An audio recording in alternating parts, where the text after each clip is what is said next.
The Tush Push, the secret weapon, or the unfair advantage? That's something that coaches are complaining about at the NFL annual meeting. We'll debate it here on today's episode, NFL Squad. You are talking ball with the NFL Squad, sponsored by Game Time.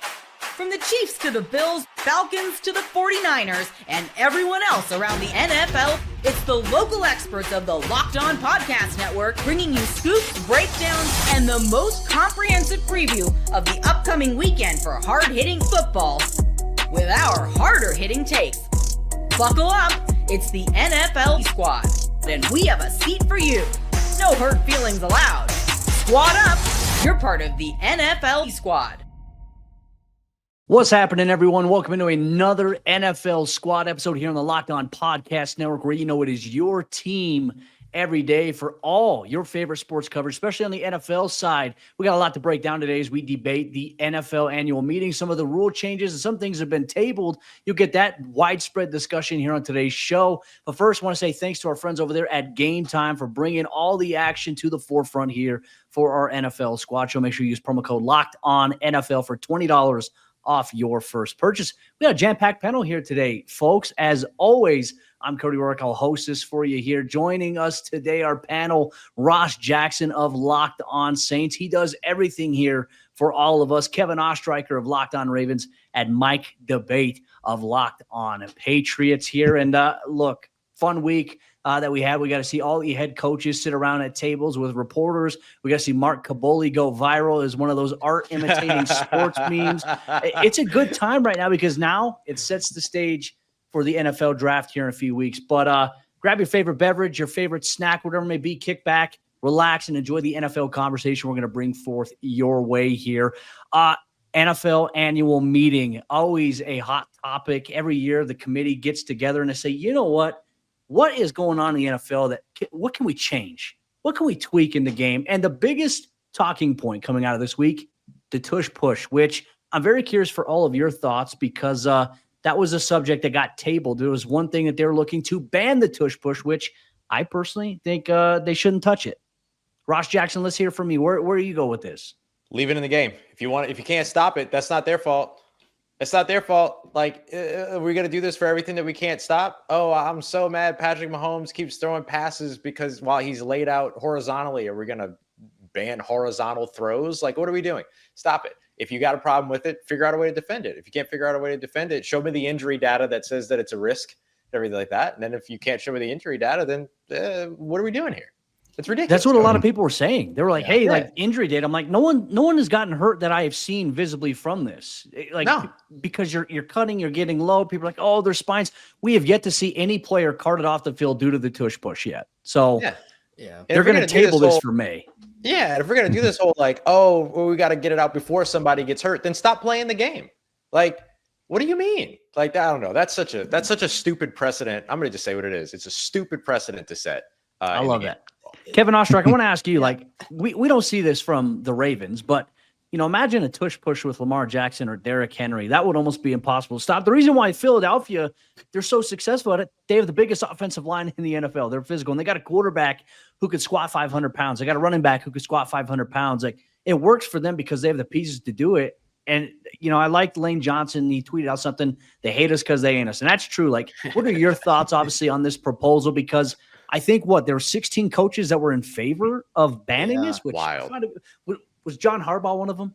John Harbaugh, the Ravens, he said they were undecided on which way to vote, but Harbaugh, it sounded like they were in favor of keeping it in the game. Harbaugh ended up saying that it's a football play, and while they didn't know which way they were going to vote, I mean, his brother Jim over at the Chargers said it's a legal play, got to stop it or get good at running it yourself. Like, that's exactly what Ross, you were saying. It's like, it's a part of the game. I was surprised when I saw the number 16. I was like, that's actually a lot more than I thought was. We're going to be in favor of it. But actually, I'll go to the man who is heading up Mike's team right now, Mike Vrabel, who actually referenced Lamar Jackson in his answer, talking about, hey, Lamar Jackson, he's hard to stop when he has the football. Should we just ban Lamar Jackson from being able to run? Like, it's exactly what you were saying, Ross, about Mahomes and the sideways throws. Like, it's kind of what you talk about when your teams are running up the score on you. And it's like 30-3, and that team scores another touchdown. And, you know, that team that's giving up all the points gets butt hurt. And it's like, well, if you don't want to just stop the opposing team if you don't want it to happen to you. So I don't know. I feel like they should keep it in the game. It's not illegal. There's no legal formation that's going on there.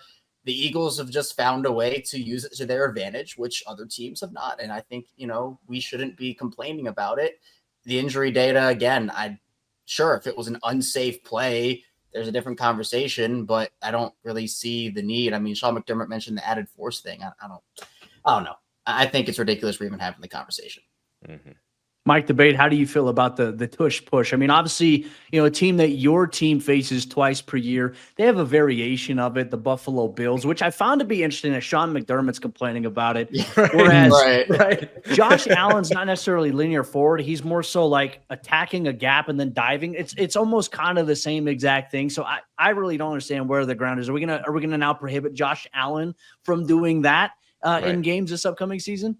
Yeah, I mean, I think it goes back to Ross's point about it being a stupid precedent. I mean, Jeffrey Lurie addressed this earlier this week and said, I don't remember a single play like this or a single element of the game being banned just because a team or a couple of teams are doing this well. And if you do end up banning the Tush Push, teams are going to find a way around it. They're going to find a way to skirt around that, and they're going to find a way to do this more effectively. So, to me, I just don't think there's any reason to ban this. I think you should leave it in. It gets back to, again, what Ross said earlier. If you want to stop it, stop it. That's really the way it should be. I don't think you should put in rules that prohibit this from being something you see in the game. If you want to go out and take care of it, learn the way to defend it, and that's the way to prohibit it. But to limit it because of a rule or things like that, I think it does. It's a slippery slope when it comes to NFL rules, and it'll only lead to more and more and more down the line.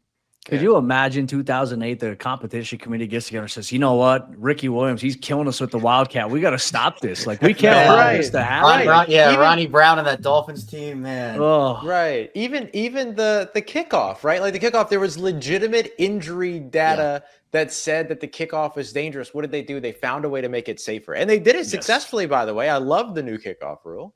Everything that, shout out Darren Rizzi. Kickoff rule. Shout out Darren Rizzi. Shout out to the Riz himself. He's super stoked that they took in the new kickoff rules too right now. And so like they went down a path to make it safer. And so if the Tush Push was really about injury, then that's the route that they should go, is find a way to make it safer. But they can't do that because it's not unsafe. Like it's so like they didn't ban the kickoff because it was decidedly and provably dangerous. They adjusted it. And so why jump to banning the Tush Push? Doesn't make any sense. I mean, part of me is wondering too, what is the counter though? Like, we have yet to see a team really find a way to stop it. I feel like Kansas City probably did the best job. They did the best job against Kansas City. Yeah. The Saints? No. I was going to say, I know the counter. The counter is don't get in 3rd and 1. True. Like, be better on 2nd down. first 1 yard to go, 2 yards to go. That's always going to be tough here. But you know what we're doing? Like, you almost treat it kind of like goal line. Like you're cutting the guards so that they can push forward there. Like that's going to be the counter. You got guys doing front flips over the line of scrimmage. Just bring Troy Polamalu back. That's what I was saying. Bring him out of retirement. Have him leap over. He can time that thing up. I'm not opposed to it, but I am a little bummed out. And I want your guys' thoughts on this. I am bummed out as a defensive guy. The Detroit Lions had one proposal not get passed where they were proposing that, a illegal contact or defensive holding is not an automatic first down necessarily. Yeah. I wish that would have been passed a little bit, but I'm curious because I think a lot of people are split on it. People are saying, well, now DBs are going to intentionally hold. No, they're not. Like, that's the thing. Like, people have this assumption that if you make it feasible, DBs are just going to use that to get out of something. No, I mean, how many times have we seen guys reroute in zone coverage and get flagged for a ridiculous penalty, and it ends up changing the tide of the game? That's one thing I wish they would have cleaned up. Yeah, I'm with you on that. And I don't think that you're going to get that from DBs because pass interference is still a spot foul. Like, that's not going to change. You know what I mean? And so keep that. But the idea of like illegal contacts, whether being an automatic first down, like that's a little steep to me. Yeah. At the distance. I think the interesting part of it to me is I think if that were passed, and it was a conversation we could have had if it was, does that become like a judgment call from the refs about, what's clear holding and what's pass interference and how that works out? And they can review it now. Yeah, you have a situation where it's a key moment in the game and, it's 10-yard down the field play that would have gotten a first down, but instead the DB holds and it's 5 yards and it's all of a sudden 3rd and 5 instead of a pass interference spot foul. So that would have been an interesting thing to see unfold, because I think some of these things just are up to ref judgment calls and like what they see on the field, and then it can be determined. So I guess the automatic first down with holding, I can see the other side. I wish it would have gotten past two, but like I can see the other side of like what controversy it maybe would have created. Flag football coming your way here very soon at the NFL level in the next 10 years, folks. I think it's something on the horizon here. But with that said, I mean, obviously we want to hear your thoughts on some of the NFL rule proposals. What got pushed forward? The Tush Push got pushed to May, tabled there where they'll revisit, and then you'll find 8 or 9 new votes that suddenly say, okay, hey, we don't like this play. Let's get it out of here. That's where it's inevitably heading here. Make sure you let us know your thoughts on today's NFL Squad Show. Up next, we're going to discuss which teams we believe their stock rose the most here in the offseason. Did your team make the cut? We'll break that down and much more here on today's NFL Squad episode, part of the Locked On Podcast Network, your team every day. Today's NFL Squad Show is brought to you by our friends over there at the Game Time app. Imagine watching your favorite team live, feeling the energy of the crowd, and witnessing unforgettable moments. There's nothing like experiencing a big game in person. I just did that recently with the Denver Nuggets. Nikola Jokic just dropped 60-plus points, and I was there for the action because of our good friends over there at the Game Time app. And getting tickets, it shouldn't be stressful. That's where Game Time comes in. They make it easier to grab last-minute tickets and seats at unbeatable prices. And the best part about it, they have a brand new feature inside of their app, Game Time Picks, where curation makes it easier to find better value for tickets to sports, concerts, comedy, theater, and more. I know this summer I'm using Game Time to go check out my favorite band of all time, Metallica, as they come to town on a 2-night, no-repeat set list in Denver. I'm excited for that. But not only that, they give you events like comedy events that are going on in your area, theater, and more on top of your favorite sporting events. And on top of that, they have their lowest price guarantee, or Game Time will credit you 110% of the difference. So take the guesswork out of buying tickets with Game Time. Download the Game Time app, create an account, and use code LOCKEDONNFL for $20 off your first purchase. That's LOCKEDON NFL for $20 off. Download Game Time today. Last minute tickets, lowest price guaranteed. Back here for today's NFL Squad episode, we're taking a look at the stock report across the National Football League. Free agency, for the most part, has wrapped up.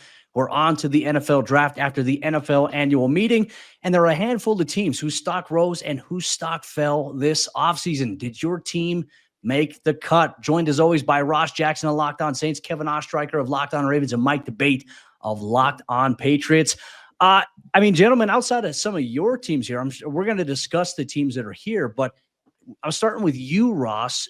Which team in the NFL, in your opinion, this offseason you feel like stock rose the most from free agency right before the draft? Well, there's a team in our presence that I think did one of the best jobs in the NFL, but I'll table that because I know we're going to come back around to it. I think I like if I look at the division that I cover, I kind of like what the Tampa Bay Buccaneers did. And a lot of what they did was about retaining talent, but doing it at a level that we didn't think that they would be able to.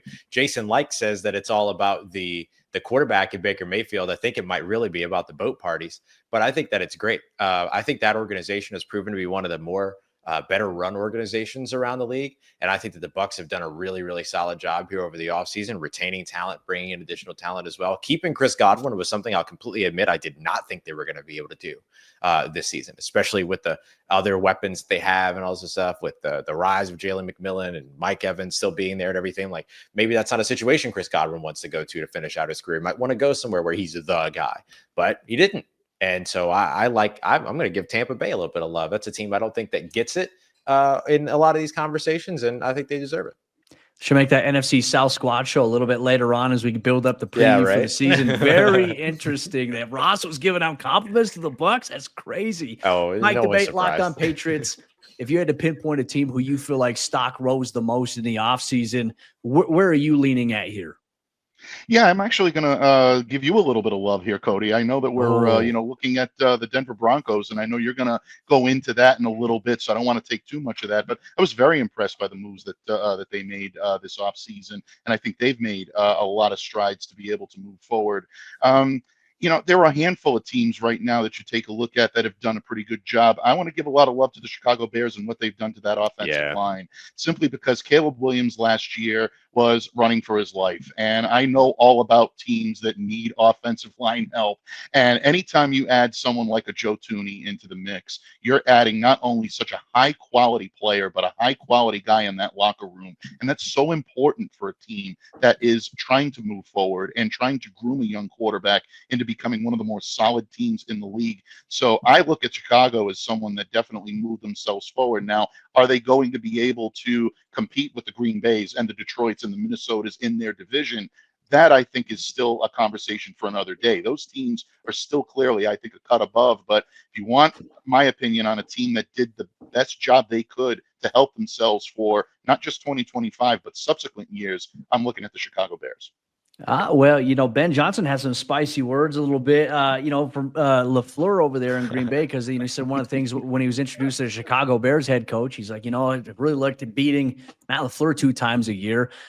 Is that going to happen in Chicago? LaFleur was kind of tongue-in-cheek this week at the NFL annual meeting about that. I'm sure Peter Bukowski and Lauren Cox, obviously, have Locked On Bears and Locked On Packers. They're going to have some fun conversations in some of the future crossover episodes there. Kevin Ostreicher, Locked On Ravens, looking at the widespread, state of the NFL. Which team, in your opinion, stock rose the most this offseason? I like what the Vikings did this offseason. I think they addressed their trenches a bunch. You bring in guys like Ryan Kelly, and you also have Wolf Rice. They spent a lot of money up front, but not even just on the offensive side of the ball. You bring in Jonathan Allen, Javon Hargrave. Like, they did this whole revamp of this group. They moved on from Garrett Bradbury. I think they saw what happened last season, and they said, we need to get bodies in the trenches here. But they also brought back Aaron Jones, which I thought was a really great fit for them last year. Now, obviously, we know that Sam Darnold is no longer there, and a lot does hinge on J.J. McCarthy, assuming Aaron Rodgers doesn't go there, which we don't really know what the whole situation is there. But assuming Rodgers doesn't go, it's going to be on J.J. McCarthy. But I thought the Jordan Mason trade was a really undervalued deal that I thought that Minnesota did really well in, to pair those two guys together. I thought that even re-signing Byron Murphy, I didn't know if he was going to stay in Minnesota, but bringing him back is really important too. So I know that there's a lot of conversation around that NFC North. Mike just talked about the Bears there. It's going to be a really interesting division, because I think all 4 teams have a chance to compete. Obviously, Detroit is that team, right, that you have to beat. But I think that all the other 3 teams, in their own way, have a shot to surpass them. It's going to be an interesting gauntlet here. I think as the NFL draft obviously comes up, there's a debate, and we've obviously had this discussion with our good friend Keith Sanchez over there, Locked On NFL Draft, about positional value. Is this year's draft top heavy, or where does it fall off a little bit? There's that discussion going on right now. I feel like a lot of the teams in free agency this year went out and killed a lot of their needs with fire. Yep. I'm curious to see how it's all going to play out, though, for a team in your division, Kevin, the Cincinnati Bengals, who found a way to pay Jamar Chase, T. Higgins, but Trey Hendrickson goes on the Pat McAfee show and is very open about what has happened, expressed his frustration with the timeline, and that there's been some dishonest communication, at times from both sides. So for them, look, they're going to put up 45, 46 points a game, but they might give up 52 defensively. So we'll see how it all pans out here. Flashbacks. Yeah. And that's where I'm at. Like, if I had to pinpoint one team I think is going to take a step back this season, and this inside the AFC West, I'm thinking this as well. I think Kansas City, they're a little more vulnerable right now than they ever have been. I'm going to wonder. I'll worry about them too. Yeah, I agree. But then again, it's always Kansas City. Like, this can come back to bite me in the rear end when we do our AFC West squad show later on in the season. I just feel like they're vulnerable at this point. They're able to retain some of their key in-house free agents. You still have Mahomes, you still have Kelsey, but I think the rest of the NFL is getting better around them. And I think that window is kind of ticking here. But I'm curious for that. Ross, your thoughts on your division, like for the Saints. I know we're going to get into that coming up here in a minute. Kevin, Mike, obviously we're going to discuss your teams here as well. But if you had to choose one team whose stock fell in the NFL, could be in your division, could be league-wide. Let's go rapid fire. Where are you starting off with? Atlanta Falcons. You got 2 quarterbacks, you got none. Ooh. That's simple. Kevin? Well, I like your pick of the Bengals for the division, but if I had to give another team, I'm not sure what Houston's going to do this year. I'm not sure. Houston's a team. Offensive line-wise, traded Laremy Tunsil. You have brought in some pieces, but I'm not sure if they're going No to more be. Stephon Diggs. Yeah, I'm not sure. The AFC South might be a little more wide open than we think, despite the fact that no one seems to want to win. So we'll see what happens The there. Titans are going to win that division? Oh my gosh! Tyler Rowland would be on. He'll be on fire if that's the case here. That would be nuts. Mike, where are you headed? Yeah, I mean, I would love to say the New York Jets because of obviously as a Patriots guy, you want to see the Jets fall as much as possible. But I like the addition of Aaron Glenn as the head coach. I think he's going to bring a little bit more out of that team than we've seen in the last few years. Buffalo, I'm not going there. I'm not going to do that to my friend Joe Marino, and I'm not going to do that to that franchise because they will find a way. I am intrigued by what you had to say about Kansas City. And I understand the feeling of swelling blood in the water, but from someone that covered a team up here for almost 20 years, that everyone said was losing it every time they lost, every time they suffered a difficult time, you still have Andy Reid, you still have Patrick Mahomes, you still have Travis Kelce, and you still got Steve Spagnuolo on that defense. That's a lot to overcome. And bottom line, battle tested counts for something in this league.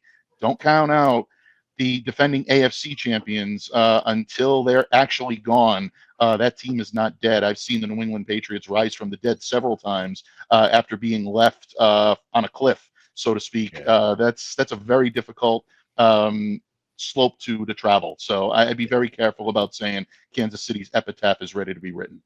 Will it happen this year?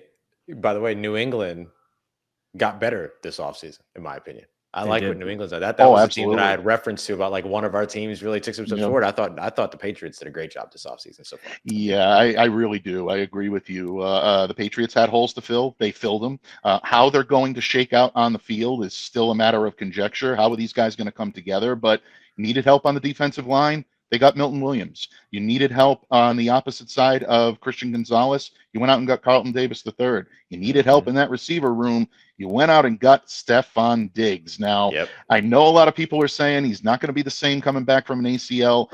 Even if he's not, he's still 10 times better than what they had in that room last year. The only outstanding piece that the Patriots need to fill right now is left tackle. Do they look to the draft? It's looking likely, but I agree with you, Russ. I'm impressed by what New England did. They opened up the checkbook, and they weren't afraid to throw caution to the wind this year. We're going to take a deeper dive here on today's NFL Squad Show about some of the moves made here. Why did the New Orleans Saints commit to sticking with Derek Carr? Well, Ross Jackson is going to tell us here on today's NFL Squad episode.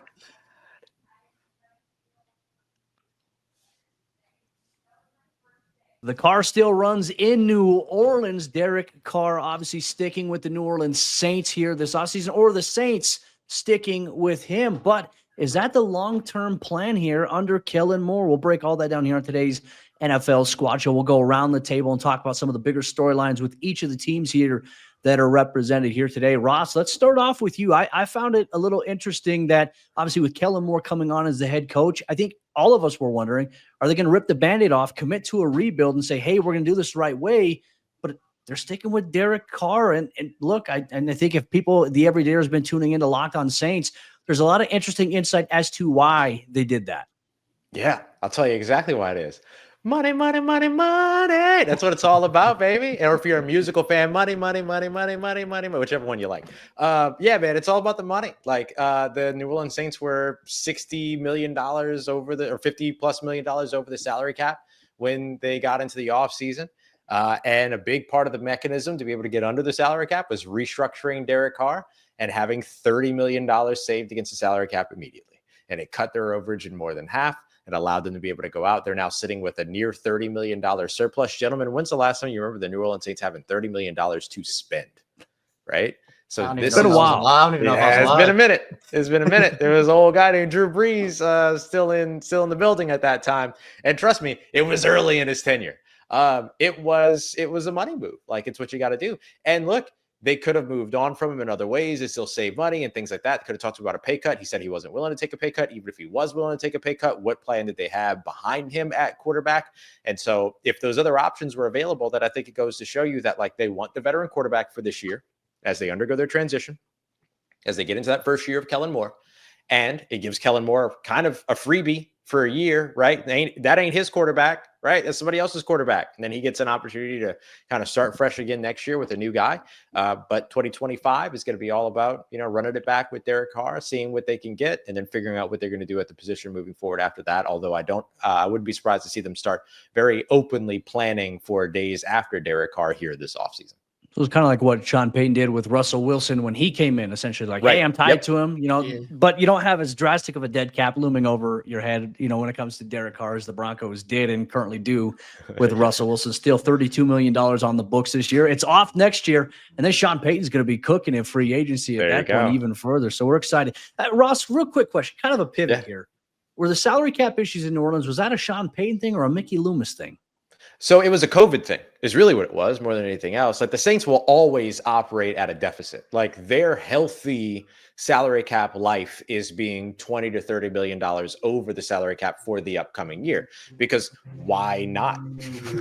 why not have $300 million plus another $20 million of next year's salary cap to spend, right? Like it makes sense. And some of it works that way. It doesn't really work that way. I'm kind of breaking it down in a different way, but they're always going to borrow against next year. They're always going to do that. And so the thing that really backed them up was that's the way that they were operating. And then the COVID year happened, and then the salary cap went down for the first time in many years. And so when that happened, that's the thing that actually kind of put them in a situation. So you could say like it's a Mickey Loomis thing in that that's how they like to operate, but it's a healthy way to operate.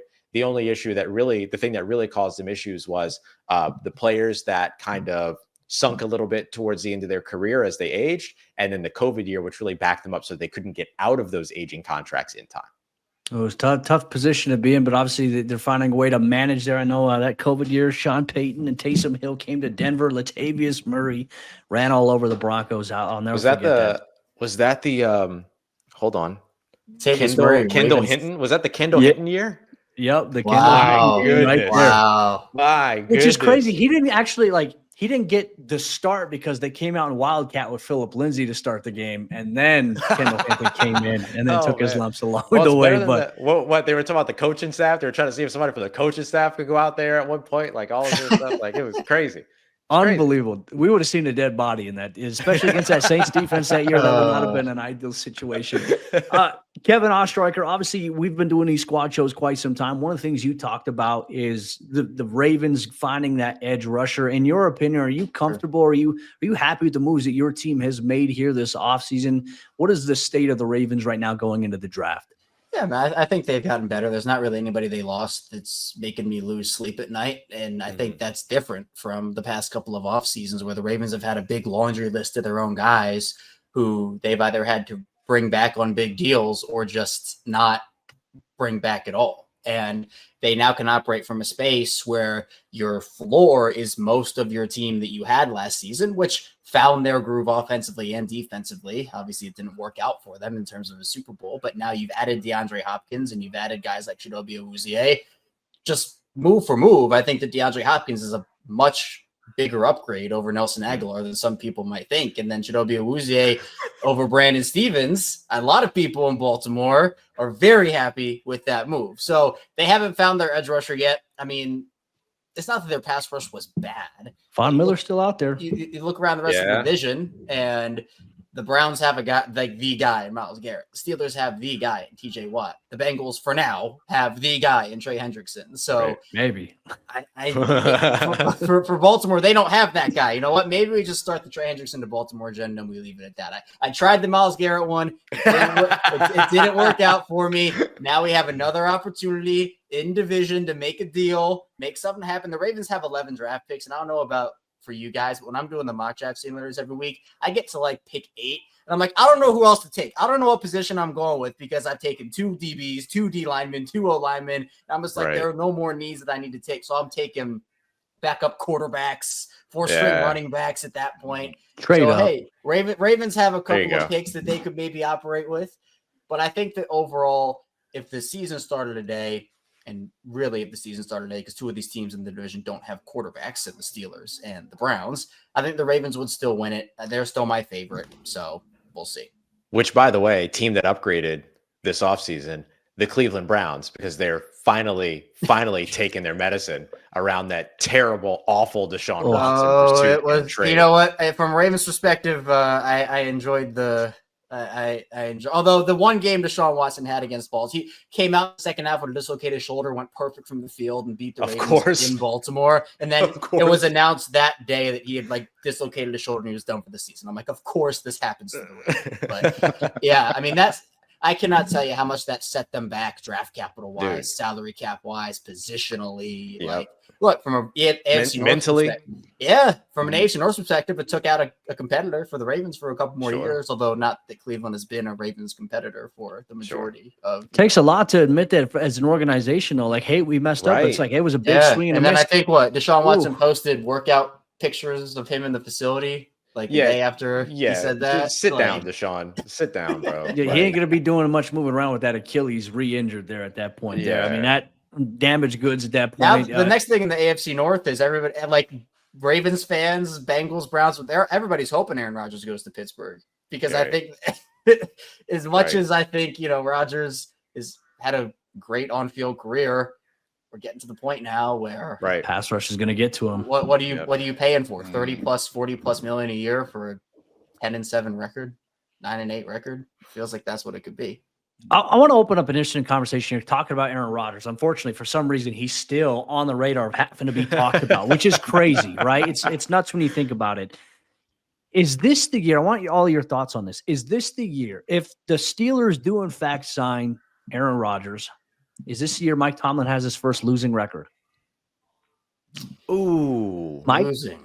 No. I think it's going to depend on whether or not the Pickens-Metcalf marriage on the sideline is going to implode and how long it takes to implode. I think if that does happen, things might get precarious in the Steel City. But if that doesn't happen, then no, I don't think there's any chance that he has his first losing season. But I don't know. I'm saying that I'm on the fence a little bit about this. I know it sounds like I'm being wishy-washy. I'm going to say no. I'm going to say no that he doesn't have his first losing season.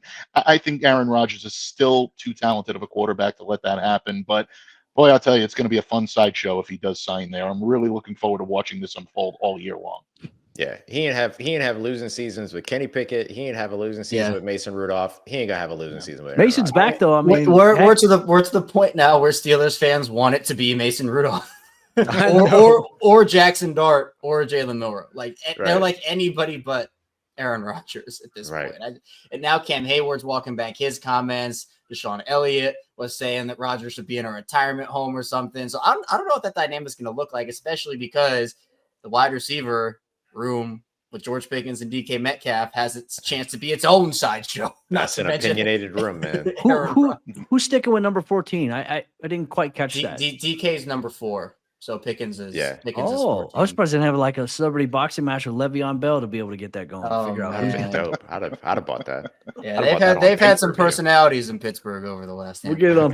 And Mike Tomlin, I will say this: the master at it, man. He has maneuvered it perfectly. Yep. I mean, masterful. Russell Wilson's a little bit of a different one, I think, than some of the other guys he's dealt with. But I thought the way that Tomlin has handled everything throughout, I mean, the whole debacle, since Big Ben has stepped away, I don't know if any other coach could have done that in the NFL, right? I think it's hard. Like Belichick, no, we saw how Belichick necessarily was without Brady. I mean, you lucked into Matt Castle one year, and Matt Castle, I was like, oh my gosh, what's happening here? Then obviously sputtered out. But I can't imagine any other coach right now.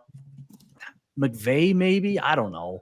Yeah, maybe. It's tough. It's tough to analyze. But Tomlin, though, like I said, I think if Rodgers does sign there, I do feel like they are going to be at a point where it is. I think it does come into question, whether or not they have a losing season or not. I think with Cincinnati, we know that they're going to put up points there. Those guys obviously battle there.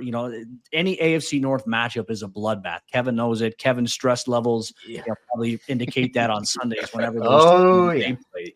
So I'm very curious to see how it's all going to go. And look, obviously, we appreciate all you taking time out of your day to listen or watch us here on the NFL Squad Show, wherever you get your podcasts. And just a reminder, we got a Locked On podcast for you, your favorite team that your local experts have the biggest stories every single day. So make sure you make that part of your daily routine. Become an everydayer and always make your favorite team your first listen of the day. Next week's Squad Show is going to be a fun one. We're going to debate and discuss contract values and whether or not quarterbacks should take a little bit of a friendly deal to keep their team together. We'll debate that and much more next week on the NFL Squad.